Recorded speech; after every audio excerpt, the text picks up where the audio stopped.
ஆரம்பிச்சு நின்ன படங்கள் அப்படின்னு நம்ம எதுவுமே சொல்ல முடியாது. பட் வந்து குற்ற பரம்பரைன்ற அந்த கதைய வந்து அவர் எடுக்கணும்னு ரொம்ப ஆசைப்பட்டார். அது வந்து ஒரு ஒரு கனவு படமா இருந்துச்சு. ஒவ்வொருத்தவங்களுக்கும் ஒரு லட்சியம் இருக்கும்ல. அந்த மாரி பார்த்தீங்கன்னா, அந்த அந்த படத்த வந்து படமாக்கணும், திரைப்படமாக்கணும் அப்படிங்கிற ஒரு ஆசை இருந்தது. அதுக்கு காரணம் என்னன்னா, அந்த சமூகத்தை சார்ந்தவர் பாரதிராஜா சார்.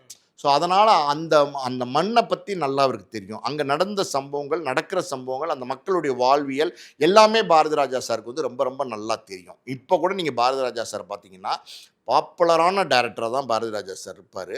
ஆனால் இருக்கிறாரு. ஆனா மாட மாளிகையில அது இறந்து போயிருக்காரு. அவர் பெரிய பங்களால தான் இறந்து போயிருக்கார். சென்னையில இறந்து போயிருக்காரு. ஆனா அவருடைய ஆசை என்னவா இருந்திருக்கு? மகள்ட்ட சொல்லியிருக்கார். இந்த மாரி வந்து நான் இறந்துட்டா என்னுடைய பண்ணைபுரம் வீட்டுக்கு கூட்டு போய், அங்க இருக்கிற என்னோட தோட்ட வீட்ல அவருக்கு பிடிச்ச இடம் அது. அத வந்து அது அவரு அப்படி இல்ல. யாருமே ஆள் நடமாட்டம் இல்லாம, யாரோ சொந்தக்காரவங்களோட பேசிட்டு வச்சுக்கிட்டு, சேர் போட்டுட்டு, சிரிச்சுக்கிட்டு, அப்படியே தோட்டத்தில போய் பார்த்துக்கிட்டு, மாங்காய் தோட்டத்த பார்த்து, அது இதுன்னு பார்த்துட்டு சுத்துன இடம். அங்க என்னைய அடக்கம் பண்ணுங்க அப்படின்னு சொல்லியிருக்காரு. ஸோ, இங்க அவரு இதுலேருந்தே நம்ம தெரிஞ்சுக்கலாம். அந்த மண்ணு அவர்கிட்ட இருந்து போல. மண் வாசனை வந்து அவர் படமே எடுத்தாரு. மண் வாசனை வந்து அவர்ட்ட இருந்து போகவே இல்ல. ஸோ, அப்படி மண்ணை நேசிக்கக்கூடிய ஒரு ஒரு இயக்குனரா, படைப்பாளியா பாரதிராஜா சார் இருந்தாருன்னும்போது